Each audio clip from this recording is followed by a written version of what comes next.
Bien, yo soy Xavi Hernán, profesor de la Universidad de Pernambuco, de Brasil, pero trabajé muchos años en el CREAF.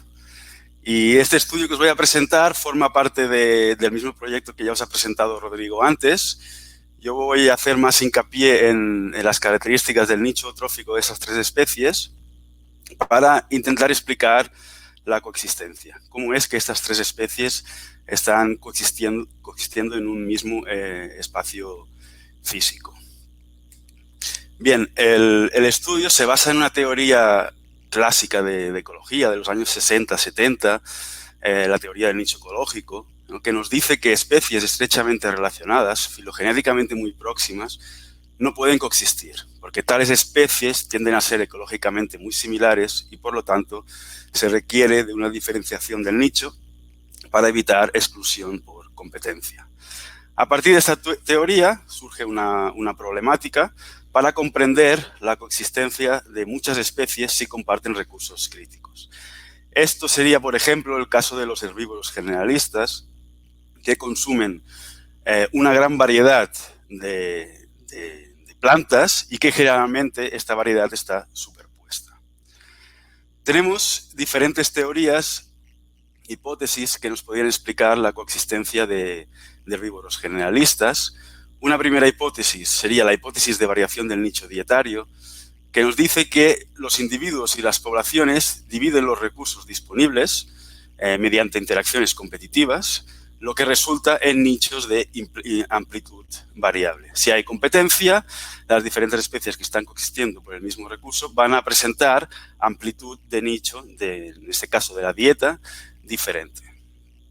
También tenemos la hipótesis de partición del nicho dietario, que nos dice que los individuos y las poblaciones consumen muchas de las mismas plantas, pero muchas otras no son compartidas. Y de las plantas o recursos que son compartidos, las diferentes especies que lo consumen pueden que lo consuman en diferentes proporciones. Se reparten un poco las cantidades. Alternativamente a todo esto, que sería explicado por competencia, puede pasar que los recursos no sean limitantes y, por tanto, no pasaría nada de esto. También las características funcionales de las especies nos pueden explicar la dieta, nos pueden caracterizar su nicho trófico. Por ejemplo, el tamaño de los organismos nos define el tamaño también del recurso que van a poder colectar. La estrategia de forrajeo también es importante.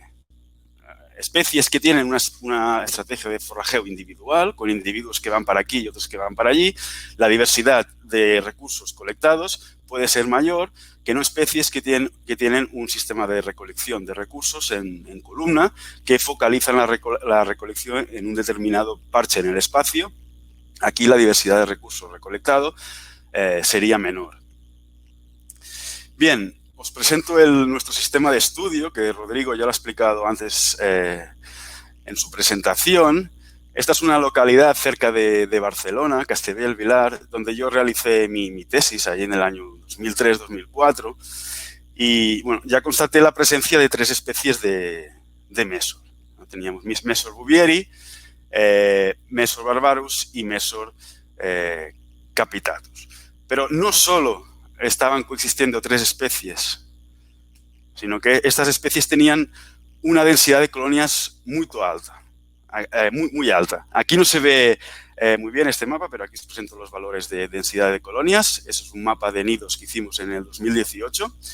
Este número de colonias es muy alto para habiendo las tres especies coexistiendo al mismo tiempo.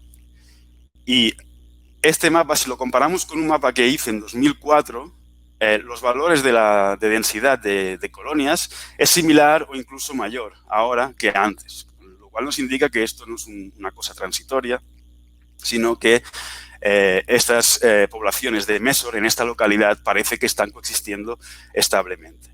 Y bueno, nos llamó mucho la atención.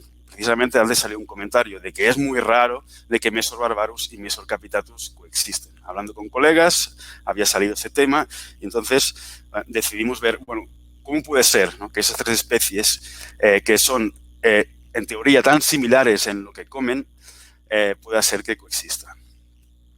Estas especies, como Rodrigo también ha explicado antes, tienen unas diferencias funcionales importantes. A pesar de ser especies filogenéticamente muy próximas, difieren bastante en su funcionalidad. En cuanto al grado de polimorfismo, el sistema físico de castas, Mesor barbarus y Mesor capitatus son altamente polimórficas, mientras que Bouvieri tiene un grado de polimorfismo bajo y carece de los tamaños más grandes. En cuanto al sistema de forrajeo, Mesor barbarus y Mesor bouvieri hacen pistas. En el caso de Barbarus son permanentes y en el caso de Bouvieri temporales, y Mesor capitatus tiene un sistema de búsqueda individual. Esto nos puede definir su dieta, su nicho trófico.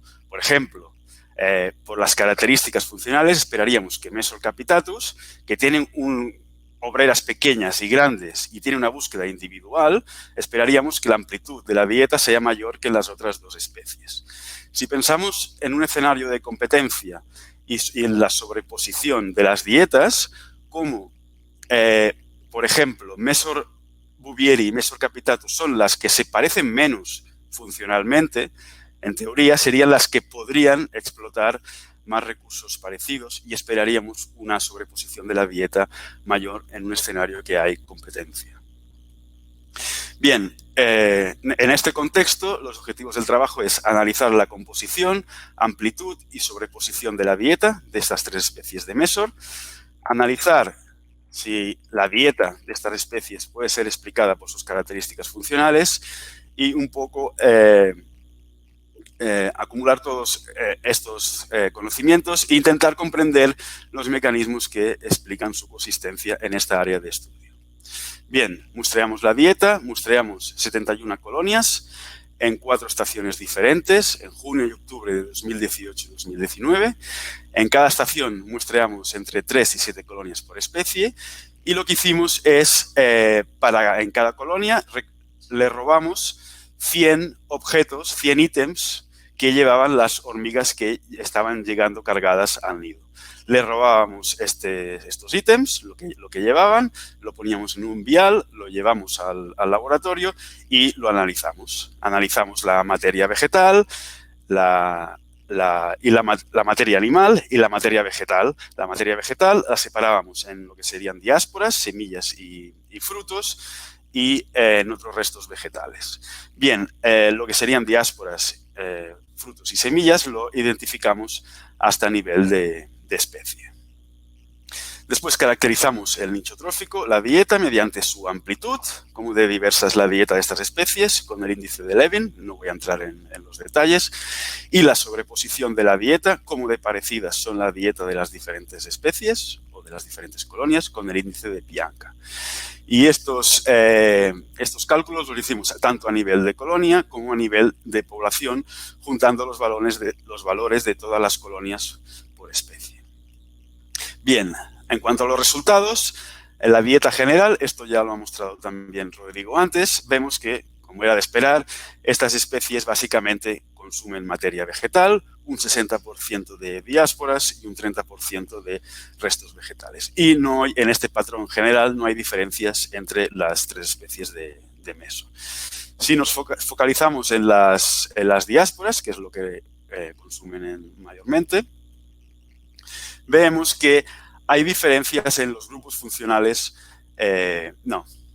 Vemos que las tres especies de Mesor consumen mayormente unos mismos grupos funcionales, unas mismas familias de plantas, como son primeramente las cistáceas y después fabáceas, lamiáceas, plantagináceas, poáceas, asteráceas y afilantáceas. Las tres especies se centran en unas mismas familias, pero es interesante que aquí sí que hay diferencias en las especies en la proporción de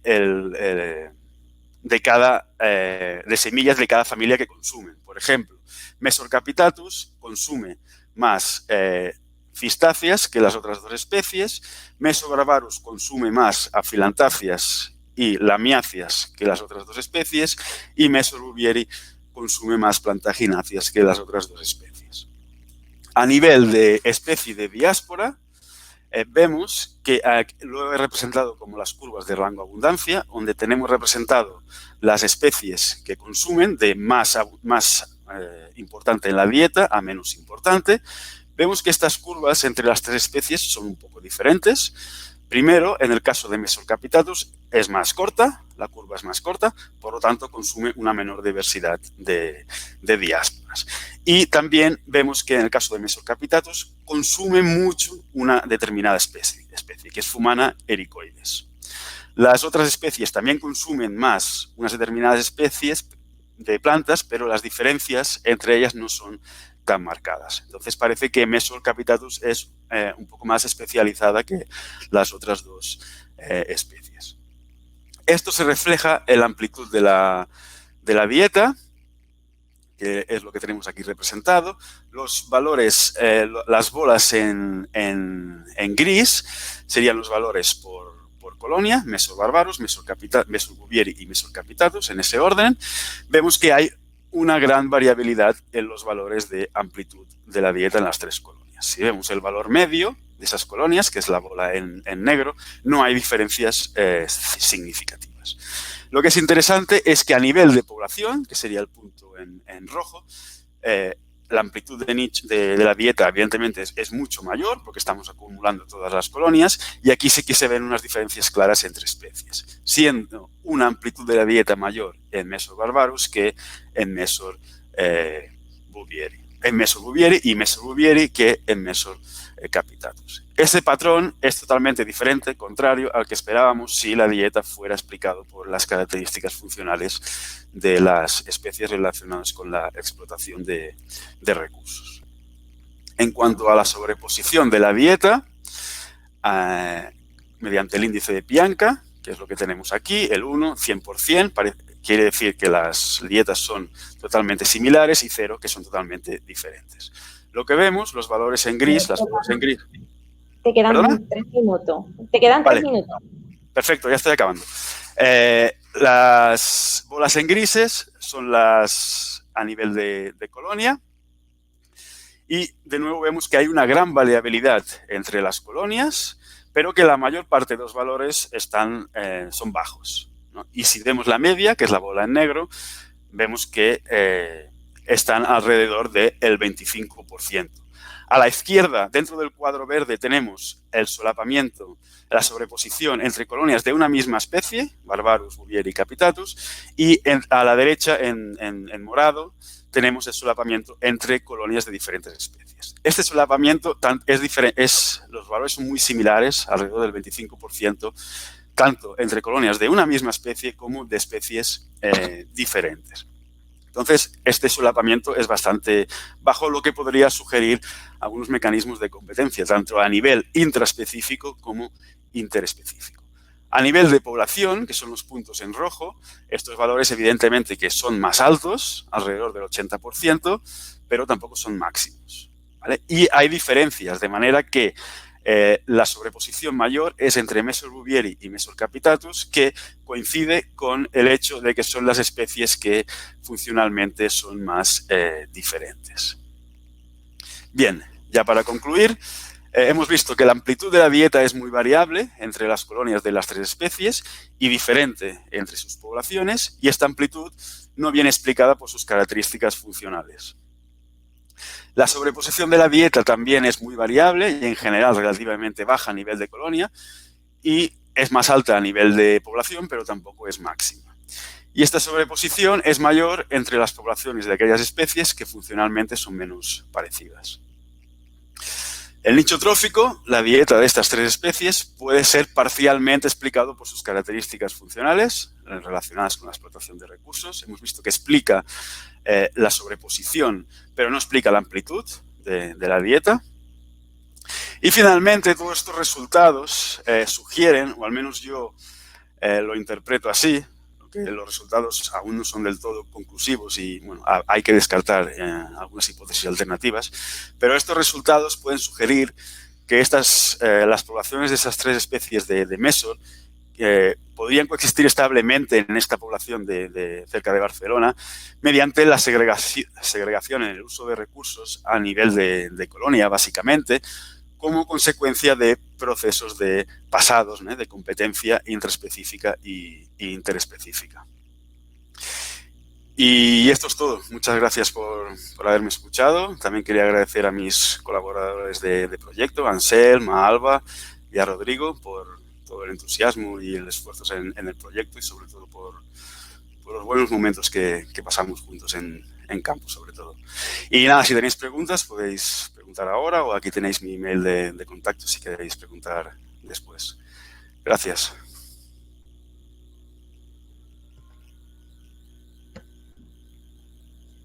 Pues nada, pues muchas gracias, Xavi, muy interesante.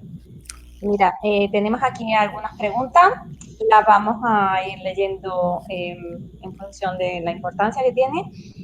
Y bueno, quería comentaros una cosita rápida. Si os salís de la sesión, ¿vale? O si tenéis algún problema, podéis volver a acceder aquí a la plataforma mediante el mismo enlace que esta mañana. Y aquí en la parte superior izquierda de vuestra pantalla tenéis una opción que se llama Schedule.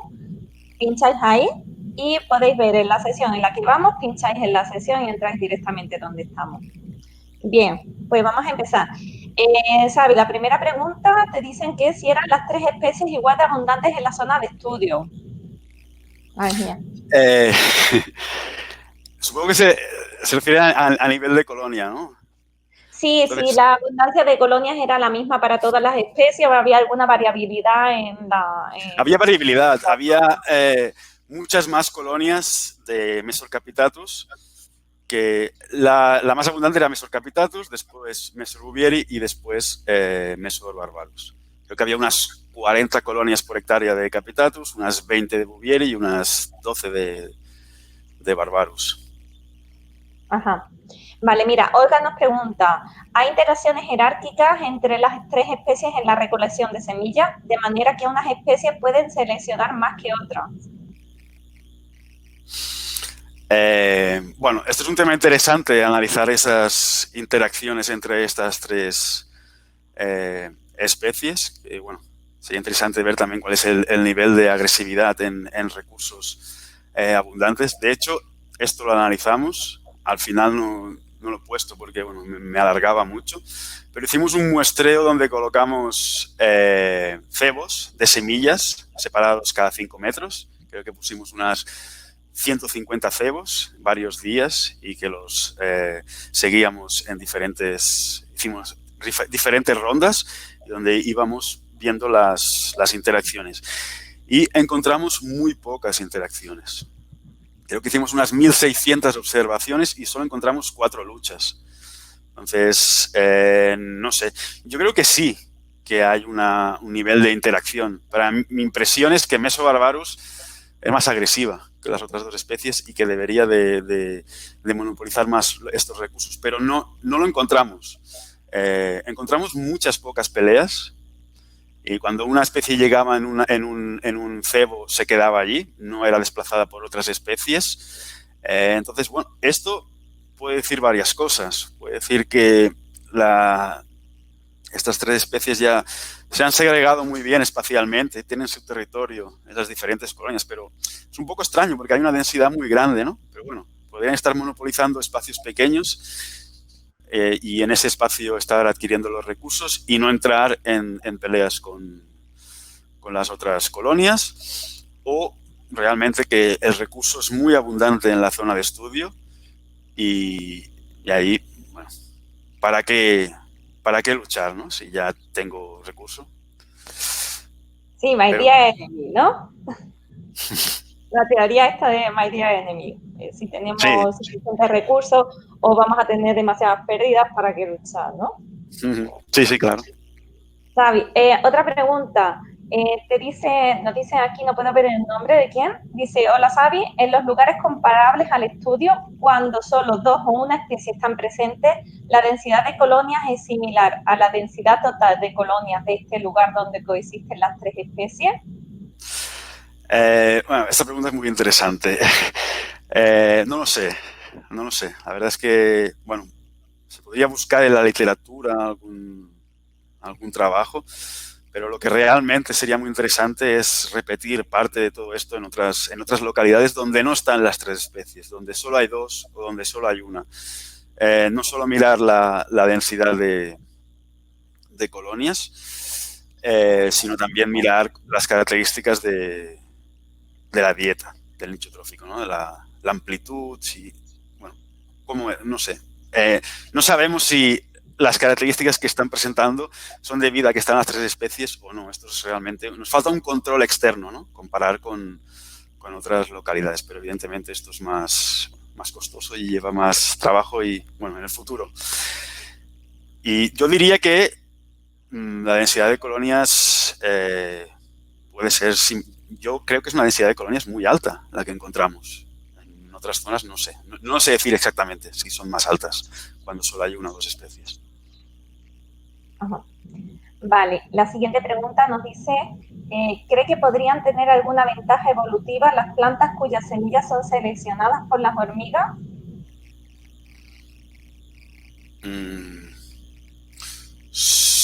Sí, yo creo que sí. En otros trabajos